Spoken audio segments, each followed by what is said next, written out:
Go dear Rose. I'm about to spill some tea.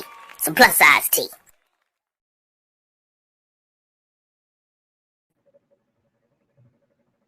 Hello, listeners. It's me, dear Rose. Plus size tea with me. Thank you for tuning in. For those who will be probably watching the replay, because this was on such short notice, I was on standby watching the Floyd trial and Chauvin sentencing trial for the murder of George Floyd. And for the past 2 decades, I wanted to say that June 25th will always have monumental memories for me.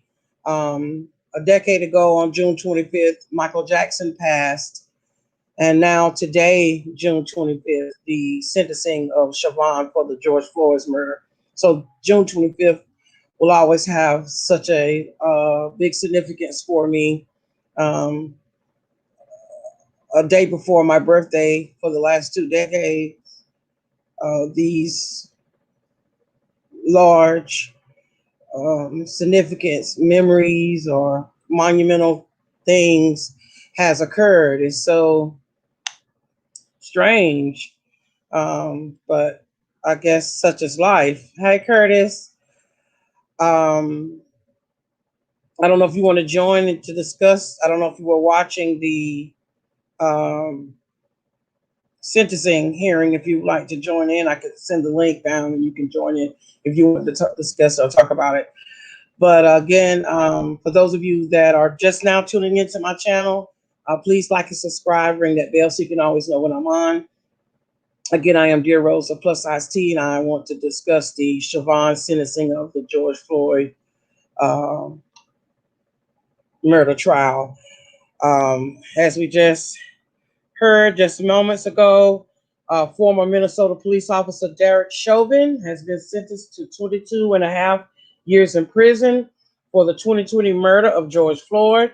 Moments ago, 4 members of Floyd's family, including his 7-year-old daughter, gave victim impact statements. Chauvin addressed the court saying, "I want to give my condolences to the Floyd family."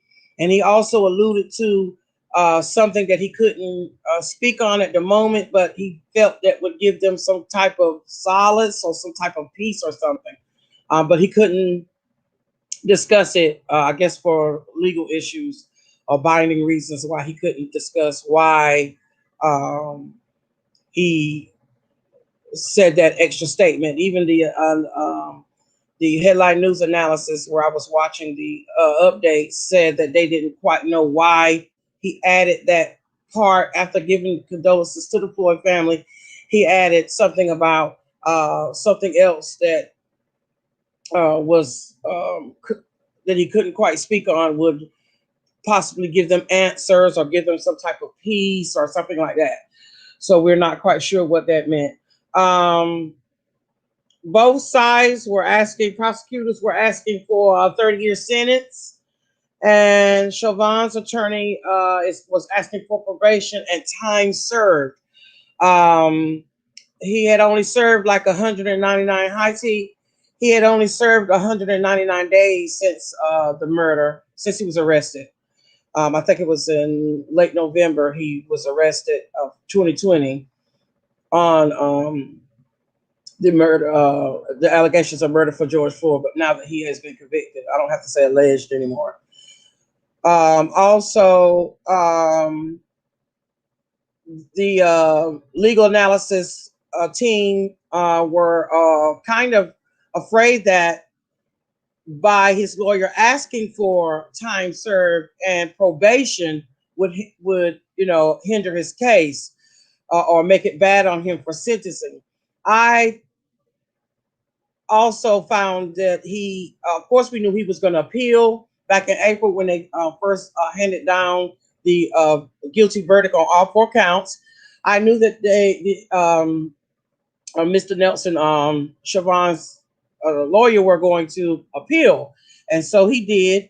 And his reasoning for appeals was he wanted a change of venue, and he felt like the jury should have been sequestered. But as we both know, all of us knows that this was a worldwide case. It was a big monumental case. It caused such a big movement. There would have been nowhere that there would have been no venue that they could have taken the case to where no one would have not heard of George Floyd's death. So I think the judge did the right thing by not um, granting them to change the venue, because where else in the world could they have went that didn't have any knowledge of the case, and also sequestering the jurors? Why? It's been had been on the news for months and months and months after the incident. That 9 minute and 29 minute. No, just for him. The other three assailants, the other three officers will not be tried until next year. The other three officers will not be tried until next year. Derek Chauvin was sentenced today to 22 and a half years. Um, so there will be nowhere they could have, taken the case to another venue that would have offered any type of uh, no one knowing of the, you know, everybody knew about it. It's not. And sequestering the jury, why? They had seen that 9 minute and 29 minute video over and over and over and over on the news media, all types of platforms all over the world. So I think the Judge Hill did well by not changing the venue and not sequestering the jury, because there was no need. There would have been no, that would have gave the defense any type of solace or anything like that. Also, asking for time served in probation was a reach, but they said as his attorney, he is supposed to make sure he fights for his client and try to get him a lesser sentence or no sentence at all. He also, during the appeal, filed for misconduct, and that was for the venue and for sequestering, and that was denied. His mother did an impact statement for him, which was very damaging to me. Although we all love our children, as the legal team spoke on when I was watching the update, of course we love our children, but she didn't even acknowledge the Floyd family. She didn't offer any type of condolences to them. She said that she would believe that her son is innocent till her death. Um, uh, the things that she said in the statement, although I don't know why his lawyer didn't pre approve her impact statement for him. I think it was quite damaging, although, they gave her the respect to read it. Those were her words, those were her feelings. But to me, you could tell the apple didn't fall far from the tree. And I'm not a very harsh person on people. I believe in people being able to have their opinion and state how they feel. But in this instance, even though she said those things about her son, that he wasn't a racist, that he was a good boy, that he loved being on the police force, that he would even work on his days off, which I found out today that he was not even supposed to work May 25th of last year. He was not even on duty. He was asked to come in to fill in because they were short staffed. Of course, we was in the middle of a pandemic. So he often volunteered to come in for extra work, extra duty. And so he did May 25th of last year, 2020. So that part she stated was right. But we all will look at our children as they don't do anything wrong. That's our human nature. We're gonna protect. We're gonna, mothers and fathers, we protect our children in many ways. We're gonna take up for our child. That's human. I'm not gonna take that from her. But I wish she would have added that she was sorry for the Floyd family for what had happened. That would have made maybe a better impact, and the judge may have taken that into consideration. I don't know. But at this point, uh, even the legal team said that there's nothing really you can say. Even Chauvin condolences to the Floyd family. That was nothing. I mean, that was nothing. It's nothing really that he could say to bring back George to even to. I mean, that was a pitiful sorry to me. The daughter, his daughter Gianni, 7-year-old daughter, she went first. There was 4 victim statements on Floyd's family's behalf, and his daughter Gianni went first, and she talked about how she missed her dad, and he used to help her brush her teeth every night. She really humanized George Floyd. She really made a very big impact. And then his brother Terrence, and then his brother Philionis, if I'm pronouncing that correctly, and his nephew also gave impact statements. And the brother Philionis, if I'm pronouncing it correctly, um, stated that asked Chauvin, "What were you thinking in that moment when you heard other people crying out to let him breathe, let him up? When it was some teenagers and a 9-year-old girl there watching him, you know, kill this man maliciously. He even didn't even respond to a licensed EMT worker that wanted to aid Floyd when she saw he was in distress. He wouldn't have allowed that. So for the things that his mother said against his actions did not match. But that just shows the love that we have for our children. You know, we overlook faults, but it doesn't make it right. Okay, so let's get back to the legal analysis of it. The Minnesota Attorney General says the outcome of Chauvin's case is not enough. Keith Ellison placed the sentencing of Derek Chauvin this afternoon in perspective, saying he hopes this moment gives us pause and allows us to rededicate ourselves to the real social change that will move us much further along the road to justice. He said his hope is that he takes the time to learn something about the man whose life he took and about the movement that rose up to call for justice in the wake of George Floyd's torture and death. Today also is an important moment for our country. The outcome of this case is critically important, but by itself, it's not enough. The Attorney General said that my hope for our country is that this moment gives us pause and allows us to rededicate ourselves to the real social change that will move us much further along on the road to justice. Ellison went on to call for the passage of the George Floyd Justice and Policing Act, which remains stalled in Congress as of today. I call on leaders and members of Congress to pass the best and strongest version of this bill that can be passed and is passed now.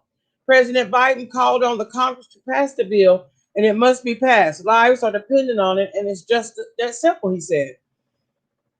So Biden has asked Congress to stop stalling and go ahead and pass this George Floyd's Act for better policing for citizens, for our black youth, for our black people across the country. Just the other day, I saw a horrible video of officers, police brutality on a film. Another one. It's become an epidemic, and even with the act passed, will it change the actions or the mind of our police officers, those that are in authority, that are giving a certain amount of force to use during situations, but they abuse it? And I don't know what type of redirection or what type of inclusion training will change that. Will they be able to set aside their prejudice, their personal feelings about other ethnicities to do their job correct? I don't know if that type of training will even work. Who knows? Okay. The Ford family calls Chauvin's sentencing one step closer to healing by delivering closure and accountability. The Ford family attorney, Ben Crump, issued a statement moments after ex-police officer Derek Chauvin was sentenced to 22 and a half years in prison for George Floyd's murder. The historic sentence brings the Floyd family and our nation one step closer to healing, Crump says, by delivering closure and accountability. For once, a police officer who wrongly took the life of a Black man was held to account. Crump and the Ford family said in the statement just moments ago. Day after day, year after year, police kill Black people without consequences. But today, with Chauvin's sentence, we take a significant step forward, something that was unimaginable a very short time ago. And the statement uh, was heartfelt. Floyd's sister, following the sentencing, stated that matters of the police brutality are finally being taken seriously. So it seems that the Floyd family feels some type of vindication. They feel, I guess they're feeling okay about the sentencing. If they do have any personal thoughts or feelings about it, I'm sure to keep from any type of eruption, they're going to do it at home because it is a mob outside of the Minnesota, the county that they're in. It is a mob of people outside of there. And I imagine they don't want any type of eruption or any type of violence to occur.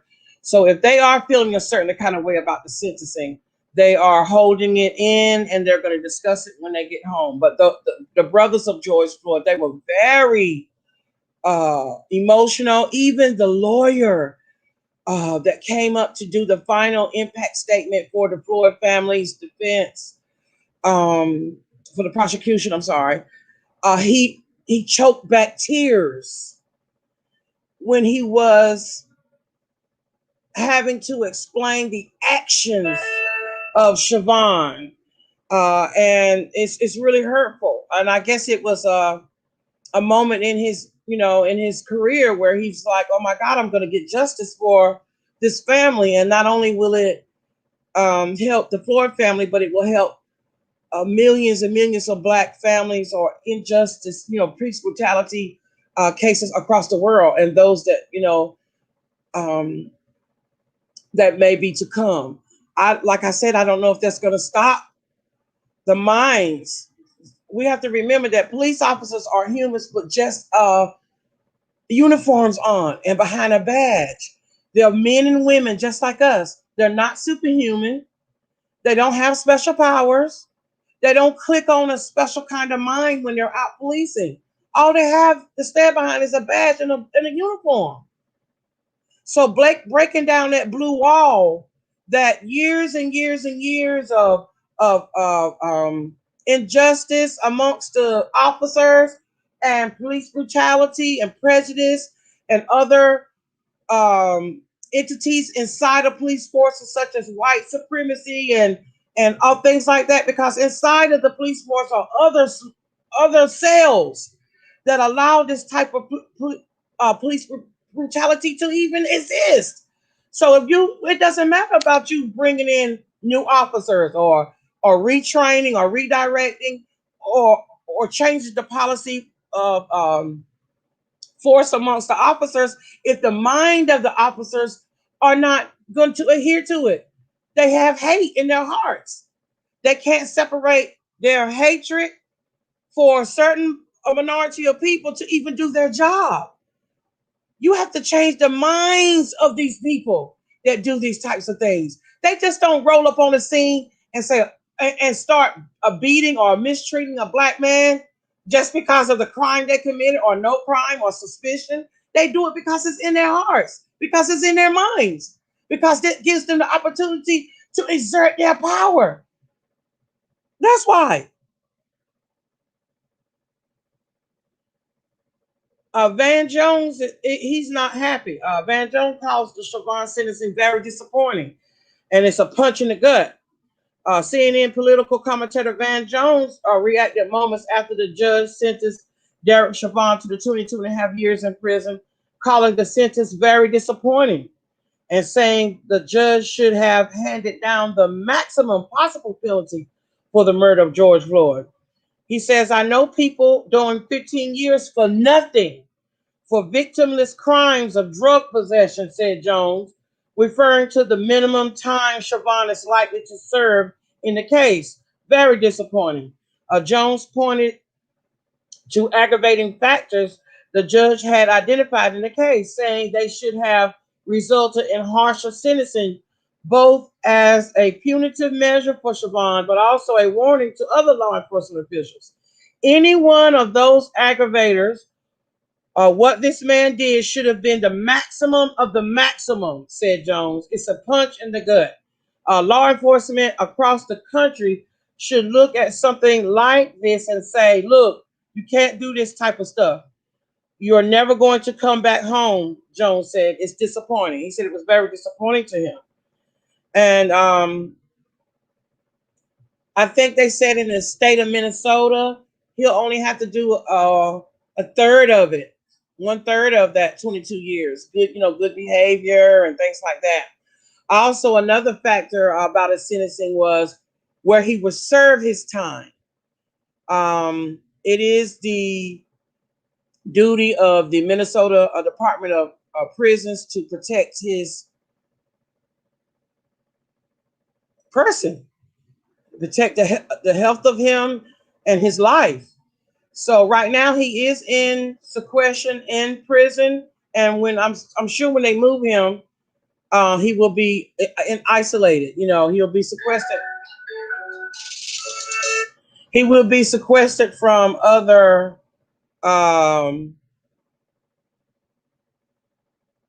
inmates, and for his safety. As they stated, the legal analysis stated on the I'm sorry, I'm getting phone calls. Stated on the update that I was watching that they have to try to make sure that they don't lose his life there. They have to try to protect him. He will probably be in solitary confinement or in some type of a protective custody while he is serving out his sentence.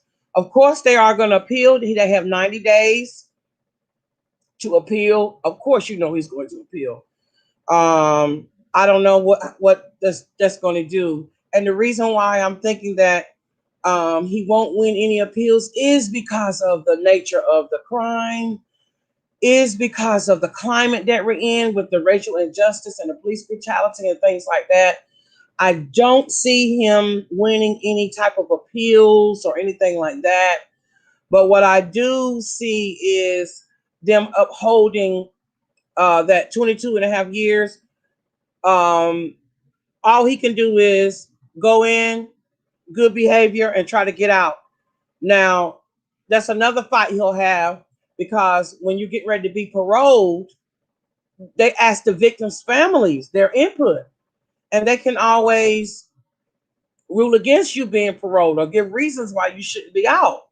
So that's a further on down the road, but I guess George Floyd's family and the attorneys, legal team will have to cross that bridge when they get there. Another thing was odd, and the analysis talked about this as well. Eric Nelson chose to defend Chauvin single-handedly. I'm sure he had some counsel to help him prepare for the case, but they said he has several lawyers at his, at his beck and call that would have gladly he could have had a larger team working to defend Chauvin. And Eric Nelson felt that if he had had a team of lawyers, it would have made it look worse for him, and that it was better that he had just a single lawyer. So that was a chance that Nelson took on working alone and having aides behind the scenes to help assist with the trial instead of having a team of lawyers, because a team of lawyers would have made it look like he had no remorse, that he was not taking any accountability for his actions. But you could tell that when Eric Nelson asked for time served and for him to walk away with probation today. But all he was doing was his job. And they felt like that might would have had may upset the judge, but I don't think that upset the judge because I think, like they said, that Judge Hill knew the sentence that he was going to give Chauvin when he came into court that day. He really did. There was a 22-page adjudication document attached to the sentencing that Judge Hill said that it was too much for him to read. He was not going to try to read all of that, and he said that they would allow the defense team to read it at a later time, and also the prosecutors. He said it was just too much to read, the reasoning why he gave the sentencing. But from what I heard, it was that the minimum he would have got would have been 10 and a half years, and that Judge Hill added 10 years, which gave him the 22.5 year sentence. Some feel this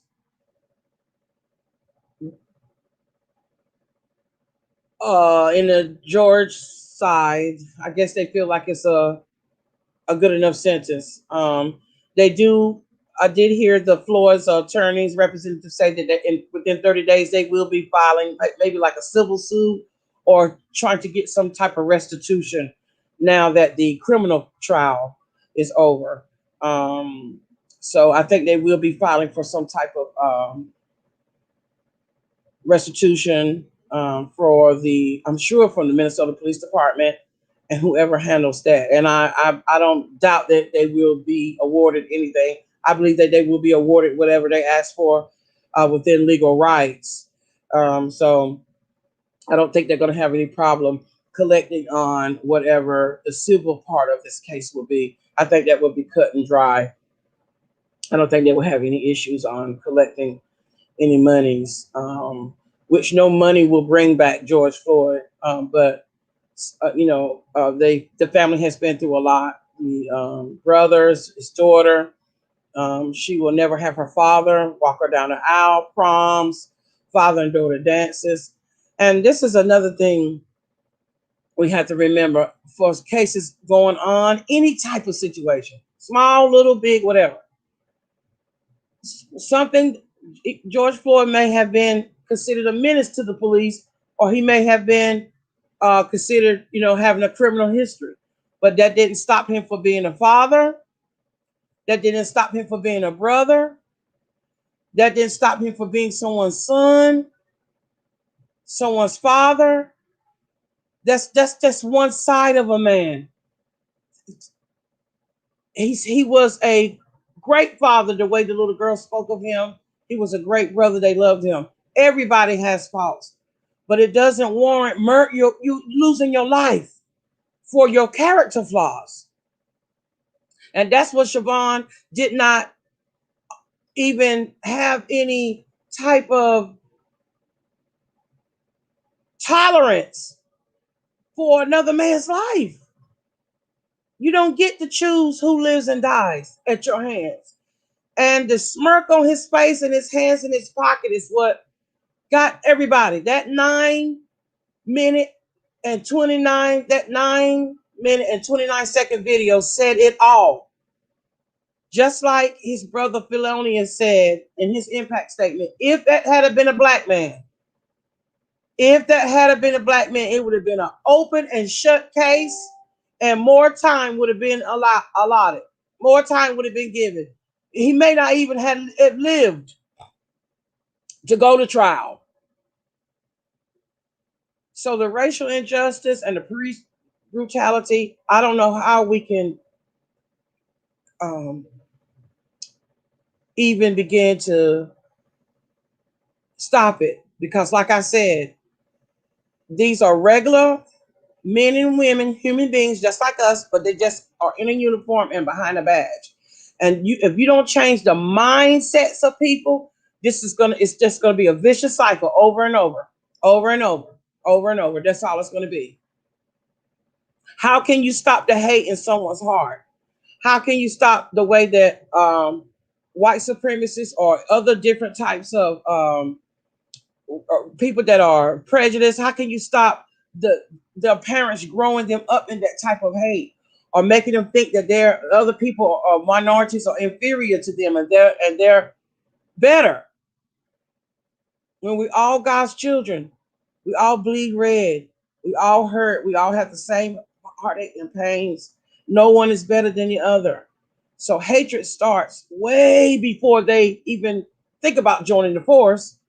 Hatred starts at home from the people that are raising the children, from the people that are raising our future police officers, male and female. We have to learn to tolerate each other and respect each other. Nothing warrants someone being murdered the way George Floyd was murdered. And of course, we know that everybody is due a trial and they're innocent until proven guilty. And he has been proven guilty of all 4 counts, unintentional murder, and he is receiving 22 and a half years. And that's what the judge has handed down, and so be it. So let it be written, so let it be done. And my prayers and blessings go out to the Floyd family. From this moment on, I hope only healing and just the good memories of George that you have, him being a father, son, brother, uncle. I hope that today starts a new beginning, that you all can begin to heal. And I pray for his daughter that all those that love her will make sure that she have the best childhood, and that although she won't have the memories of her father doing these, things with her, these her prom and wedding and things like that, but you all that surround and love her, that you all make sure she has the very best experiences as she goes through each stage of her life. And again, my love and condolences and prayers go out to the Floyd family. Justice has been served as much as it could be. And that's all I have on this today. Again, if you are listening to the replay and this is your first time coming to my channel, Plus Size T, please like and ring that bell and subscribe to hear the latest news, hot topics, and celebrity tea. It's what I try to bring you. Yes, we're all praying. Curtis, would you like to come up and say anything? I can put the link in and you can give your opinion if you like. You can do it. I don't know if you have StreamYard. I don't think you have to have StreamYard. I think you could just come up. But if you don't want to, that's fine. I didn't get a chance to write anything in the description box, but I will add my contact information, justforrose66@hotmail.com is my email. If you would like to support and donate, okay.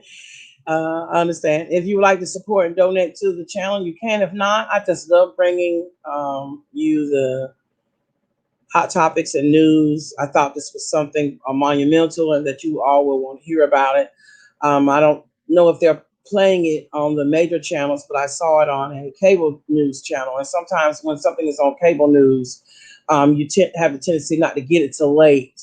So I just wanted to go ahead and make sure I reported on this. And I thank you both for tuning in. And again, for my replay people, please like and subscribe and ring that bell for further notification of when next time I'll be on. Thank you guys, Curtis and TT, for tuning in. You all have a wonderful weekend. Tomorrow is my birthday, but I will come on to do my Saturday show, my Saturday episode. I will be bringing, hi sis. I will be bringing hot topics on tomorrow for early in the day as I can, because I'm going to try to get my party on tomorrow for my birthday. Thank you all. I may try to go live with my face tomorrow, hopefully, if I can get my lighting right.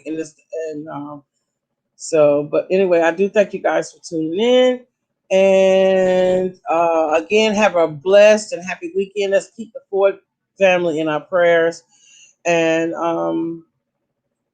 thank you, smooches. Have a good weekend. Let me play my ending. I have an ending now.